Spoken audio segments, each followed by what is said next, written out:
before motovlogger, sino ang isang fuckboy? Iba naman ba babae? Uy. Kabukod doon. Hindi ako babae. Ang inang to. Oh.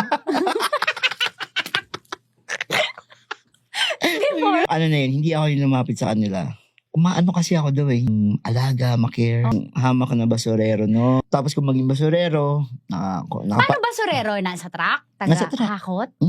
Sa pagta-tricycle? pang apat na asawa ko, service ko. Service mo na fall. Parang ganun. Minsan, ang ginagawa niya sa loob siya, di ba?